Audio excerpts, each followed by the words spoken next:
नमस्कार, मी दिव्या हुरकट साम संजीवनी आमच्या विशेष कार्यक्रमात तुम्हा सगळ्यांचं स्वागत। आज आपण चर्चा करणार आहोत गरोदरपणातील काळजी आणि सल्ला आणि स्त्रियांचे आरोग्य या विषयावर। आणि आपल्याला मार्गदर्शन करणार आहेत सह्याद्री हॉस्पिटलच्या गायनेकोलॉजिस्ट डॉक्टर वैशाली चव्हाण। आपण मॅडमचं स्वागत करूया। मॅम, कार्यक्रमात मनापासून स्वागत आहे। डॉक्टर वैशाली चव्हाण या Sahyadri super speciality hospital Hadapsar Pune येथे कार्यरत आहेत। 2018 ते 2020 मध्ये पेरिनेटोलॉजी कमिटी FICOG च्या चेअरपर्सन आणि 2019-20 मध्ये पुणे ऑब्स्टेटिक्स व गायनेकोलॉजी सोसायटीच्या एक्झिक्युटिव्ह व्हाईस प्रेसिडेंटचा मान त्यांना मिळाला होता। अनेक राष्ट्रीय आणि आंतरराष्ट्रीय पब्लिकेशन्स मध्ये त्यांची शोध निबंध प्रकाशित झाली आहे आणि त्यासाठी पुण्यभूषण पुरस्कार, समाजभूषण पुरस्काराने देखील त्यांचा वैद्यकीय गौरव करण्यात आला आहे। 25 वर्षापासून त्या गायनेकोलॉजीची प्रॅक्टिस करतायत। त्यांनी specialisation in gynaec laparoscopic surgery केलं असून जर्मनी, फ्रान्स आणि अमेरिका येथून डिप्लोमा इन एंडोस्कोपीचे ट्रेनिंग देखील घेतले। हाय रिस्क प्रेग्नन्सी स्पेशलिस्ट म्हणून त्यांची ओळख आहे। स्त्रीरोग विषयक पुस्तकांच्या लेखिका आणि राष्ट्रीय आंतरराष्ट्रीय स्तरावरील प्राध्यापिका म्हणून देखील त्यांना ओळखले जातं। चला तर मग आज मॅम इथे आपल्यासोबत आलेले आहेत, त्यांच्याशी चर्चा करूयात। मॅम, पुन्हा एकदा कार्यक्रमात तुमचं स्वागत आहे। थँक्यू। मॅम, सर्वात आधी मला जो तुम्हाला प्रश्न विचारायचा आहे, सध्या आपली जी जीवनशैली झाली आहे, सगळे डिसिजन्स लेट व्हायला लागले, म्हणजे करिअरकडे जास्त लक्ष आहे आणि त्यामुळे लग्न लेट आणि त्यानंतर प्रेग्नन्सी लेट, तर त्यामुळे नॉर्मल प्रेग्नन्सी बघायला जरा कमी मिळते। तर नॉर्मल प्रेग्नन्सी होण्यासाठी, अशी गर्भधारणा होण्यासाठी काही उपाय असतात का? अगदी बरोबर प्रश्न आहे की आजकालच्या मुलींचं जरासं उशिराच लग्न होतं, पण आजकालच्या मुली उच्च शिक्षण घेतात, मोठ्या मोठ्या पदांवर असतात आणि ह्याच्यामुळे थोडासा वेळ जातो आणि मग उशिरा लग्न, उशिरा प्रेग्नन्सी, ह्याच्यामुळे हाय रिस्क प्रेग्नन्सी होण्याची रिस्क असते। तर हे समजून घेणं महत्वाचं आहे की जेव्हा मुलगी गरोदर होते तर तिच्या मनात बरेच विचार येतात की माझी प्रेग्नन्सी व्यवस्थित होईल ना, माझी प्रसूती अगदी सहजसोपी होईल ना, आणि वाढणारं बाळ, माझं बाळ हेल्दी असेल ना, माझं बाळ सुदृढ हुशार असणार ना, आणि अशा बऱ्याच शंका या गरोदर मुलीच्या मनात असतात। तर आपलं बाळ, आपली प्रेग्नन्सी नॉर्मल व्हावी, आपलं बाळ व्यवस्थित व्हावं, चांगलं व्हावं, याच्यासाठी काय काळजी घेतली पाहिजे? सगळ्यात आधी नॉर्मल प्रेग्नन्सी असणं म्हणजे काय हे समजून घेऊया। नॉर्मल प्रेग्नन्सी म्हणजे ज्याच्यात कुठल्याही प्रकारची रिस्क नाही, लो रिस्क, म्हणजे बाळाला काही त्रास नाही, गर्भवती स्त्रीला काही प्रॉब्लेम नाही आणि प्रेग्नन्सीमध्ये शक्यतो काहीच प्रॉब्लेम नाहीये, नो कॉम्प्लिकेशन्स, आणि अशी प्रेग्नन्सी असणं हे अत्यंत महत्वाचं आहे। मग ही जर नॉर्मल प्रेग्नन्सी आहे तर मग हाय रिस्क किंवा गुंतागुंतीची प्रेग्नन्सी म्हणजे काय हेही जाणून घेतलं पाहिजे।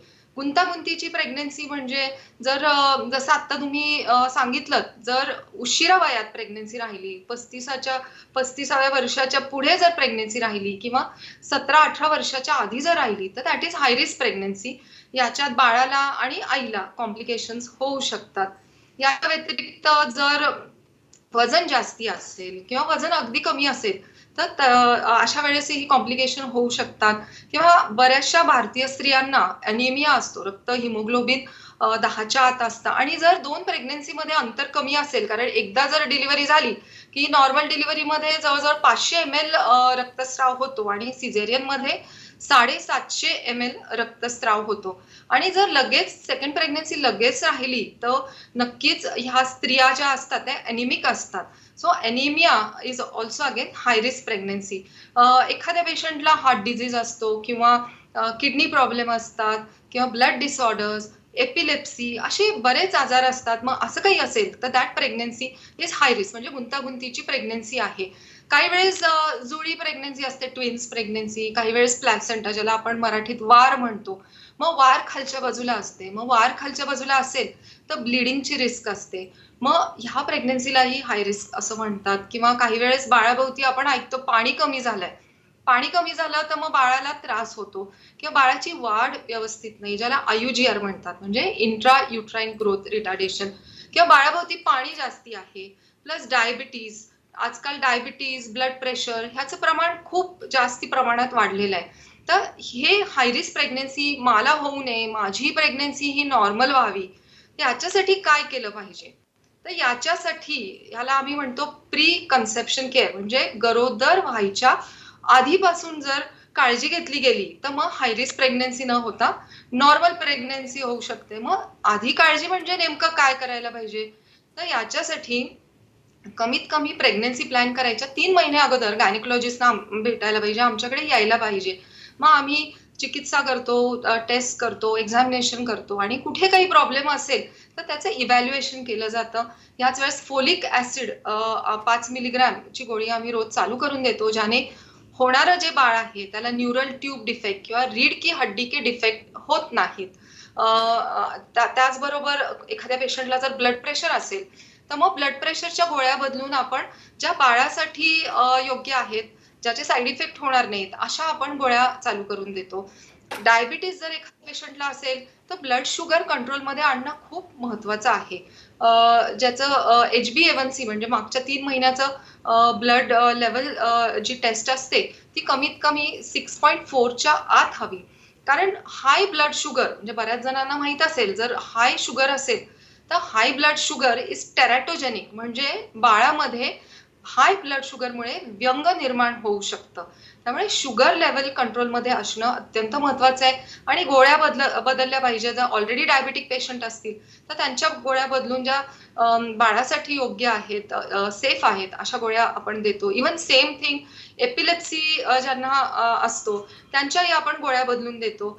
अपार्ट फ्रॉम दॅट आजकालच्या जनरेशनमध्ये आपण बघतो स्मोकिंग, अल्कोहोल, ड्रग्स, टोबॅको ह्या ज्या गोष्टी आहेत ह्या पूर्णपणे टाळल्या पाहिजेत. आणि जी मुलगी प्रेग्नन्सी प्लॅन करते तिने तर टाळलंच पाहिजे, पण तिच्या आजूबाजूला हस्बंड वगैरे त्यांना जर स्मोकिंगची सवय असेल तर त्यांनीही बंद केलं पाहिजे. कारण पॅसिव्ह स्मोकिंग ही डेंजरस असतं गर्भवती स्त्री आणि वाढणाऱ्या गर्भासाठी स्मोकिंग इज ॲब्सोल्युटली डेंजरस. तर हे छोटे छोटे उपाय आणि ऑफकोर्स बॅलन्स डाएट, एक्सरसाइज ह्या सगळ्या गोष्टी केल्या पाहिजेत आणि पूर्णपणे मनाची, शरीराची तयारी करायला पाहिजे. प्रिपेअर युअर सेल्फ आणि त्याच्यानंतरच प्लॅन युअर प्रेग्नन्सी, असा माझा सल्ला राहील.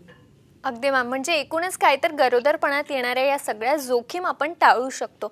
मॅम, पुढचा असा प्रश्न आहे, बऱ्याच मुलींच्या मनात जे प्रश्न येतात गरोदरपणात, म्हणजे काय खावं, काय नाही खावं, किंवा किती झोपावं, कसं झोपावं, आणि असे बरेचसे प्रश्न असतात. त्यासोबतच की जे लोक काम करतायत, सध्या ज्या मुली काम करतायत, तर कोणत्या महिन्यात सुट्टी घ्यावी, कधीपासून सुट्टी टाकावी, तर या सगळ्यांची उत्तर काय असतात?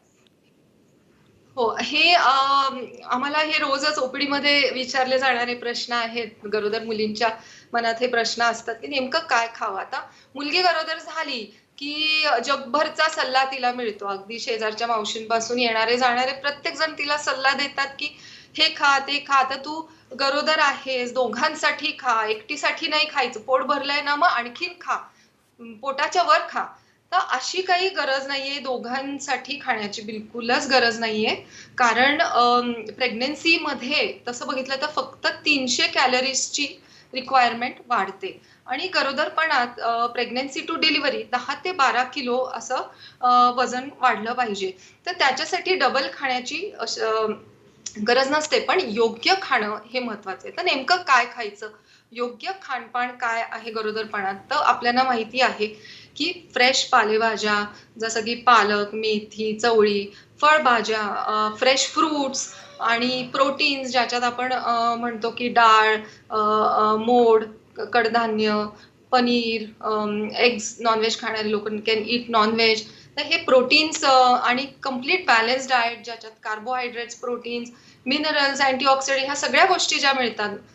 सोपं सांगायचं झालं तर घरगुती जो आहार असतो, पोळी भाजी, वरण भात, सॅलड, दही, एखादं फळ, तर घरचा जो पौष्टिक आहार असतो तो मुलींनी घेतला पाहिजे. आणि काय खायचं नसतं तर पहिल्या महिन्यात शक्यतो आपण सांगतो की कच्ची पपई, पायनॅपल वगैरे ह्या गोष्टी खाऊ नका. त्याच्यात काही टॉक्सिक मटेरियल असतात की ज्याने अबॉर्शन होण्याची शक्यता असते.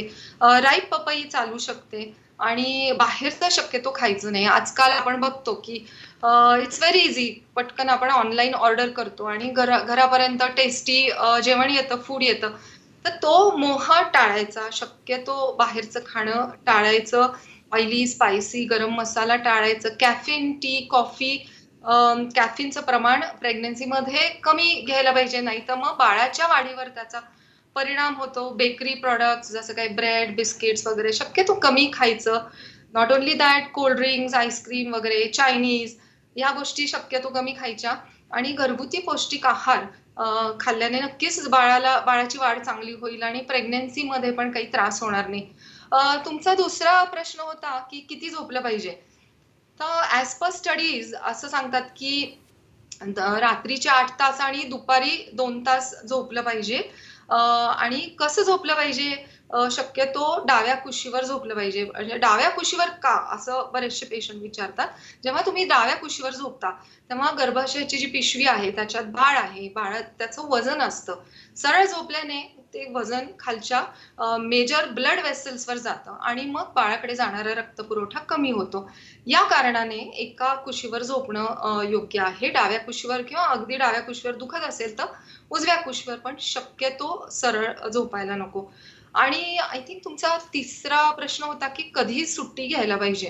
हं. आता जर प्रेग्नन्सी, आय थिंक तोच प्रश्न होता तुमचा. तर प्रेग्नन्सी जर नॉर्मल असेल आणि तुमच्या गायनेकॉलॉजिस्टने सांगितलं असेल की लो रिस्क प्रेग्नन्सी, सगळं काही छान आहे, तर अगदी शेवटपर्यंत, शेवटच्या दिवसापर्यंत तुम्ही काम करू शकता. पण आजकाल मॅटर्निटी बेनिफिट ऍक्ट जो आहे त्यानुसार जी मॅटर्निटी लीव्ह आहे ती 12 आठवड्यापासून आता 26 आठवड्यापर्यंत गव्हर्नमेंट ऑफ इंडियाने ग्रँट केलेली आहे. तर तुम्ही जिथे काम करता, तुमच्या ऑर्गनायझेशनचे काय रूल्स आहेत हे तुम्ही चेक करा. आणि जर तुम्हाला कधीही वाटलं की नाही आज थकायला होतंय, बॅकएक आहे, आज कामावर जायला नको, तर बाळ हे प्रायोरिटी आहे, तुमची हेल्थ प्रायोरिटी आहे, तर त्या दिवशी नक्कीच तुम्ही सुट्टी घ्या. आणि बऱ्याच वेळेस आम्ही काय बघतो की गरोदर मुली म्हणतात की आता आम्हाला सुट्टी नाही घ्यायची, कारण एकदा बाळ आलं की मग आम्हाला मोठी सुट्टी घेता येईल. पण जेव्हा गरज असेल, इंडिकेटेड असेल, तेव्हा प्लीज सुट्टी घ्या, रेस्ट घ्या, आराम करा. अगदी मॅम, खरं तर खूप छान असं मार्गदर्शन मॅम आपल्याला करतायत. तुम्हालाही काहीही अडचण असेल किंवा काहीही सल्ला तुम्हाला हवा असेल तर तुम्ही नक्कीच मॅमचं मार्गदर्शन घेऊ शकता. तुम्ही मॅमचं प्रत्यक्ष मार्गदर्शन घेऊ शकता. त्यासाठी तुम्हाला सध्या संपर्क क्रमांक दिसत आहेत. तुम्ही सह्याद्री हॉस्पिटलला प्रत्यक्ष भेट देऊन देखील त्यांचं मार्गदर्शन घेऊ शकता. आणि काहीही अडचण असेल गरोदरपणात विदाऊट कॉम्प्लिकेशन्स डिलिव्हरी कशी करायची आणि ही नॉर्मल डिलिव्हरीची काय प्रोसेस आहे किंवा काय गोष्टी टाळायला हव्या, या सगळ्यांचं मार्गदर्शन तुम्हाला मॅम नक्कीच करतील. एक छोटासा ब्रेक घेऊन मी लगेच परत येते. पाहत रहा साम संजीवनी.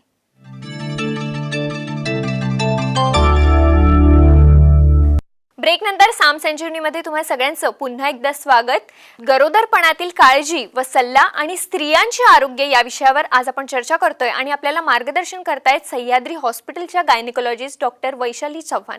आपण पुन्हा एकदा चर्चेकडे वळूयात. मॅम, ब्रेकच्या आधी तुम्ही सांगितलं होतं जे काही गरोदरपणातील मुलींच्या मनात प्रश्न असतात त्या सगळ्यांची तुम्ही उत्तरं दिली होती. आणि आता एक महत्त्वाचा प्रश्न त्यांच्याशीच रिलेटेड की नेमका करिअर, नोकरी आणि घरातला बॅलन्स कसा राखावा, काय गोष्टी आहेत ज्या आपल्याला लक्षात घ्यायला हव्या या काळात? हा अगदी महत्वाचा प्रश्न आहे, कारण आजकाल आपण बघतो की बहुतेक मुली वर्किंग असतात आणि मग घरचं काम करून जॉब करतात, परत येऊन घरचं काम करतात आणि अगदी थकून जातात. त्यात प्रेग्नन्सीमध्ये उलट्या होत असतात, कंबर दुखते आणि बराचसा त्रास असतो. आत्ताच 8 मे झाला, विमेन्स डे झाला, त्याच्यात आपल्याला सांगण्यात आलं की महिला दिन, महिला मल्टिपल रोल्स प्ले करते, आई असते, मुलगी असते, हे ते महिला सुपर वुमन असते. तर माझा सल्ला ह्या मुलींना हाच आहे की सुपर वुमन वगैरे व्हायची काहीही गरज नाहीये. तुम्ही गरोदर आहात, तुम्ही हेल्प घ्या, घरी हेल्प घ्या, कुटुंबियांची मदत घ्या. सगळी कामं एकटीने करण्याची काहीच गरज नाहीये. आणि ॲट युअर वर्क प्लेस बॉसला इन्फॉर्म करा, कलिग्सना सांगा. जेव्हा तुम्ही काम करता तेव्हा जर वर्कलोड जास्ती असेल तर तो कमी करून घ्या. वर्क फ्रॉम होम जर संधी असेल तर ते करा. जेव्हा तुम्ही तुमच्या खुर्चीवर बसता ऑफिसमध्ये तेव्हा मागे खुर्चीवर एखादी कुशन वगैरे लावून व्यवस्थित कम्फर्टेबली बसा. पाणी जास्ती प्या, जॉबवर जाताना 3-4 डब्बे घेऊन जा, दर 2 तासाला थोडे थोडे छोटे मील्स घ्या, पौष्टिक आहार घ्या, दर 1-2 तासाला उठून चालायचं, फिरायचं. सो बॅलन्स डाएट, एक्सरसाइज ह्या गोष्टी महत्त्वाच्या आहेत. आणि घरीही घरच्यांची मदत घ्या आणि ज्या दिवशी तुम्हाला वाटतं, की नाही आज मला जास्तीच त्रास होतो, त्या दिवशी take it easy, take rest. अगदी मॅम. मॅम, स्त्रियांच्या आरोग्याबद्दल जेव्हा आपण बोलतो तर सध्या खूप मोठ्या प्रमाणात आढळणारी एक समस्या म्हणजे मासिक पाळीतील समस्या आहे आत्ताच्या मुलीत. तर ही मासिक पाळीतील समस्या आणि त्यावरचे उपाय याबद्दल तुम्ही काय सांगू शकाल? मासिक पाळीबद्दल ज्या समस्या आहेत, तर बऱ्याचशा स्त्रियांच्या मनात खूप सारे प्रश्न असतात, की मासिक पाळी, माझी पाळी अशी येते, तर ही नॉर्मल आहे की ॲबनॉर्मल आहे? तर साधारणतः प्रत्येक स्त्रीची जे जे मासिक पाळीचं चक्र असतं, ते 28 ते 30 दिवसांचं असतं आणि नॉर्मल काय आहे, जर 21 ते 35 दिवसात जर पाळी येत असेल, तर दॅट इज नॉर्मल. बऱ्याचदा आपले पेशंट विचारतात, की "मॅडम, मला दर 15 दिवसाला पाळी येते." तर इज दॅट नॉर्मल? तर अजिबातच नाही. पाळी ही दर 15 दिवसाला येत असेल तर त्याला पॉलिमेनोरिया म्हणतात आणि ते अजिबातच नॉर्मल नाही. एखादी स्त्री म्हणते, पेशंट आमची म्हणतात, की दर 2-3 महिन्याला पाळी येते. तर त्याला अनियमित पाळी म्हणतात आणि ते बिलकुलच नॉर्मल नाहीये. काही पेशंट म्हणतात, की पाळी आल्यावर 10-10, 12-12 दिवस अंगावरून जातं आणि गाठी पडतात. तर इज दॅट नॉर्मल? तर हे बिलकुलच नॉर्मल नाहीये. तर याचं कारण काय? म्हणजे काय नॉर्मल आहे, काय ॲबनॉर्मल आहे? तर आणि बऱ्याच वेळेस मुलींच्या पोटात खूप दुखतंय, एस्पेशली कुमारवयीन लहान मुली ज्या असतात, ज्यांना नवीन पाळी आलेली असते. पोटदुखी, व्हॉमिटिंग हे सिम्प्टम्स पण असतात.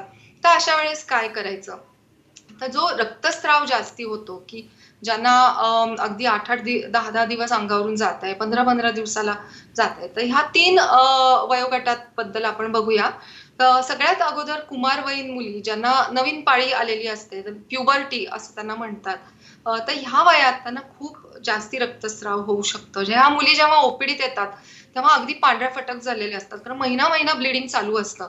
तर हे असं का होतं? तर त्याचं नाव आहे प्युबर्टी मेनोरेजिया आणि हॉर्मोनल इम्बॅलन्समुळे होतं. ह्या मुली लहान असतात आणि जशा त्या मोठ्या होतील, एक साधारण वर्ष 2 वर्षात त्यांचा प्रॉब्लेम सॉल्व्ह होतो. तर याच्यासाठी वेगळ्या इन्व्हेस्टिगेशन, टेस्ट आणि मग त्याच्यावर ट्रीटमेंटही आहे. दुसरं वयोगट आहे रिप्रोडक्टिव्ह एज ग्रुप म्हणजे साधारण 20 ते 40 ह्या वयोगटातील साधारण स्त्रिया असतात, त्यांनाही जास्ती रक्तस्राव होतो. तर त्याचं कारण काय आहे? तर कधी-कधी पिशवीला गाठ असते, फायब्रॉइड. पिशवीच्या आतून पण गाठ असते, त्याला सबम्युकस फायब्रॉइड म्हणतात. कधी पॉलिप असतं, की पिशवीच्या आतून एक ग्रोथ असते. ॲडिनोमायसिस म्हणजे पिशवीला सूज येते, पिशवीची साईज वाढते. कधी-कधी अंडाशयाला गाठ असते. अशी बरीच कारणं असतात. एंडोमेट्रियोसिस. तर याच्यामुळे ब्लीडिंग जास्ती होतं. तर मग वेगवेगळ्या टेस्ट केल्यानंतर आपल्याला डायग्नोसिस, निदान मिळतं आणि त्यानुसार आपण ट्रीटमेंट करतो. तिसरा एज ग्रुप जो आहे, ते म्हणजे मेनोपॉझल, पेरिमेनोपॉझल आणि मेनोपॉज म्हणजे रजोनिवृत्ती. पाळी गेल्यानंतर 6 महिने किंवा वर्षभर पाळी आली नाही, तर समजायचं की पाळी गेली. समजा वर्षभर पाळी आली नाही आणि अचानक 2 वर्षानंतर ब्लीडिंग चालू झालं, तर इज दॅट नॉर्मल? तर अजिबातच नाही. हा धोक्याचा संकेत आहे. पाळी गेल्यानंतर जेव्हा परत ब्लीडिंग चालू होतं, तेव्हा कॅन्सर असण्याची शक्यता असू शकते. तर हा धोक्याचा संकेत आहे आणि ताबडतोब गायनेकॉलॉजिस्टकडे जायला पाहिजे. बऱ्याच वेळेस आपण बघतो की यंग मुलींना, लेडीजना पीसीओडी आहे. त्याच्यामुळे पण पाळी अनियमित येते. हॉर्मोनल इम्बॅलन्स असतो. त्यामुळे वेगवेगळ्या ज्या इन्व्हेस्टिगेशन्स आहेत, त्यानुसार आपण निदान करतो आणि अकॉर्डिंगली आपण ट्रीटमेंट करतो. अगदी मॅम. खरं तर आणखीन एक खूप महत्त्वाची गोष्ट पाळीबद्दल मला तुम्हाला सांगायची आहे, की साधारण 80 ml ब्लड लॉस होतो प्रत्येक पाळीमध्ये. तर तो कधी कोणाला अगदी 2-3 दिवसातच हेवी ब्लीडिंग होऊन संपून जातो. कोणाला 6-7 दिवस ब्लीडिंग होऊन हळू संपून हं, जातो. तर वर्षभरात ऑलमोस्ट 1 लिटर हं. ब्लड लॉस होतो. पाळीद्वारा almost 1 litre is the blood loss. अगदी मॅम. खरं तर खूप छान असं मार्गदर्शन तुम्ही करताय. खूप सोप्या भाषेत आम्हाला सगळं समजावून सांगताय. पण वेळेअभावी आपल्याला खूप वेळ नाहीये, त्यामुळे एक लास्ट प्रश्न मला तुम्हाला विचारायचा आहे, की सगळ्या जे आपले प्रेक्षक आहेत सध्या, त्या महिलांना तुम्ही त्यांच्या आरोग्यासाठी काय सल्ला देऊ इच्छिता? हा खूप छान प्रश्न आहे दिव्या. कारण आपण बघतो की बहुतेक महिला आपली मुलं, संसार ह्याच्यात इतक्या गुरफटून जातात आणि त्यांची काळजी घेण्यात इतक्या व्यस्त असतात की स्वतःची काळजी घेणं हे त्यांच्या लिस्टमध्ये अगदी खाली असतं. कारण बहुतेक ते आपण आपल्या आईला बघतो, कुठेतरी त्यागाची भावना असते, कुठेतरी सॅक्रिफाईस ही भावना असते. तर हे सगळं बदललं पाहिजे. कारण घरची स्त्री जी असते ती मुख्य स्तंभ असते परिवाराचा आणि जर घरची स्त्री सुदृढ असेल, हॅपी, हेल्दी असेल, तर पूर्ण फॅमिली सुदृढ, हॅपी, हेल्दी आणि निरोगी राहते. तर स्त्रियांनी काय केलं पाहिजे? तर ॲटलीस्ट वर्षातून एकदा नियमितपणे सगळ्या वैद्यकीय चाचण्या केल्या पाहिजे. आपल्याकडे काय असतं भारत देशात, की बाळंतीण आणि गरोदरपणा आणि बाळंतीण हे 2च हेल्थ इश्यूज स्त्रियांचे असतात. त्याच्यानंतर स्त्रियांकडे दुर्लक्ष केलं जातं. हे एस्पेशली ग्रामीण भागात आपण बघतो, की 2 प्रकारचे cancer, breast cancer, cervical cancer ह्याचं प्रमाण खूप जास्ती आहे. कारण नंतर या बायकांचं मेडिकल चेकअप वगैरे काहीच होत नाही. आणि इट इज सॅड कारण ब्रेस्ट कॅन्सर, सर्व्हायकल कॅन्सर हे प्रिव्हेंटेबल कॅन्सर आहेत, की हे टाळू शकतात. तर प्रत्येक स्त्रीने वैद्यकीय चेकअप, व्यवस्थित आहार, रोजचा एक्सरसाइज आणि मानसिकरित्या खुश व आनंदी राहणं हे अत्यंत महत्वाचं आहे. कारण असं म्हणतात कि हिंदीमध्ये म्हणतात की आप सबसे उसका ज्यादा ख्याल रखिए जिसे आप रोज आईने में देखते हो. आपण स्वतःला रोज आरशात बघतो, त्यामुळे आपण आपली स्वतःची काळजी घेणं अत्यंत गरजेचं आहे. आणि त्यामुळेच त्यांनी त्यांची काळजी घेतली तरच त्यांना घराची काळजी घ्यायला आणि सगळ्यांची काळजी घ्यायला खूप सोपं होईल. तर त्यामुळे सध्या तुम्ही मॅमनी जे सांगितलं ते तुम्ही ऐकलंच असेल आणि ते तुम्ही तुमच्या जीवनात उतरवाल याची मला नक्कीच खात्री आहे. मॅम, तुम्ही ते आलात, खूप छान असं मार्गदर्शन आम्हाला आणि आमच्या प्रेक्षकांना दिलं. स्त्रियांनी कशी त्यांच्या आरोग्याची काळजी घ्यायची, गरोदरपणात ही काळजी कशी घ्यायला हवी, हे सगळं तुम्ही खूपच सोप्या भाषेत समजावून सांगितलं. त्यासाठी मनापासून आभार. थँक्यू. साम संजीवनीमध्ये आज वेळ होते इथेच थांबण्याची, मात्र तुम्ही कुठेही जाऊ नका. पाहत रहा साम टीव्ही.